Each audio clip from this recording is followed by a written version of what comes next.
الله أكبر الله أكبر الله. The counterclockwise circumambulation around the Kaaba resembles the movement of everything in this universe, from the smallest to the biggest thing. It indicates the movement of the universe. The whole universe, from the atom to the galaxy, rotates in that direction. Rotation is a universal phenomenon, which includes everything. The electron revolves around the nucleus. The moons orbit their planets. The planets orbit their suns. The stars orbit their galaxies, and energy rotates in its paths. They all rotate in one direction, exactly like the way Muslim pilgrims circumambulate the Kaaba. It is a symbol of the nature of the universe which Allah has created.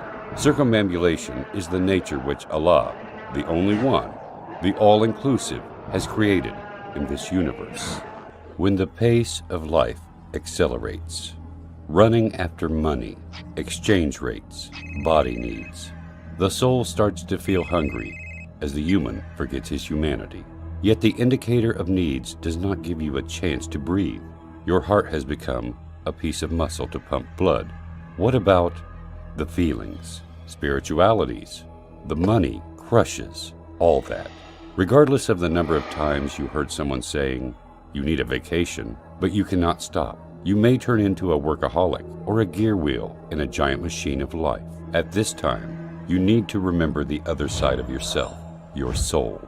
The human needs to forget the world and remember his creator. He needs to forget the causes and remember the originator of causes.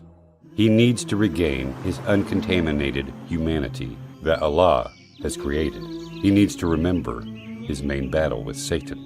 He needs to liberate himself from the heavy chains of materialism, bank accounts, and taxes. He needs to become human again, as created by Allah, without any marks, scars, or deformities that life may have left inside each of us. Hajj is a series of symbolic rituals performed by Muslims to answer the command of Allah. It is a season where Muslims gather in Mecca, coming from every place on earth. You may find the African with the Asian, the American with the Russian, the Arab with the Indian, the white with the black. Millions of tongues that keep uttering one expression, which means, "O Allah, I am ready to obey your orders. Here I am." It is the unity of humanity under the flag of the one Lord, away from the noises of greed, lusts, and struggles. The outfit of Muslims at that day is the sincerest expression of forsaking the world's distractions and devoting the self to Allah Almighty. It is pure white cloth which humans put on to cover themselves without anything else, just like when they were born. So they achieve the purpose of modesty, and they take off the purpose of bragging and showing off with fashions.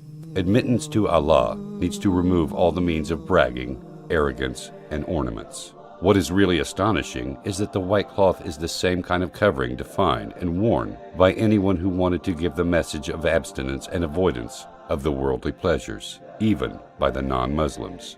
In this sublime appearance, all the Muslims unite. You would not be Apple to differentiate between their prince from their humble worker, or their rich from their poor. It is the moment of meeting Allah when all of us are equal like the teeth of a comb. In fact, Hajj is far from being a pagan ritual. The Muslim understands the superior meaning of Hajj. The solid stone and the abstract movement can neither harm nor benefit, as proven in Islam, that emerged to destroy paganism and polytheism. This is why the Muslim says, "I am ready to obey your orders," to Allah Almighty, not to Kaaba. So, his destination and direction is to Allah, not the stone or Kaaba. So, the rituals of Hajj are circumambulating the Kaaba, throwing pebbles at a pillar representing Satan, brisk walking between the two mountains of Safa and Marwa, and then standing upon the mountain of mercy, Arafat. These are material symbols representing deep spiritual meanings like the battle with Satan, the striving to gain the contentment of Allah, unity and equality among the people. So it is not enough for humans to have belief within their hearts. The heart has to unite with the feelings, with the tongue through the sayings, and with the organs through the actions to represent his total submission to Allah. It is the biggest annual gathering in the world of the believers in the concept of submission to Allah. It is the aspect in which all Muslims are equal, regardless of the kind of cars they ride or their job titles. So their hearts get purified and their spirits get refined. So, if you perform Hajj properly, the saying by Prophet Muhammad, peace be upon him, will be applicable to you when he said, whoever performs Hajj for Allah's pleasure and does not do evil or sins, then he will return as if he were born anew. Allah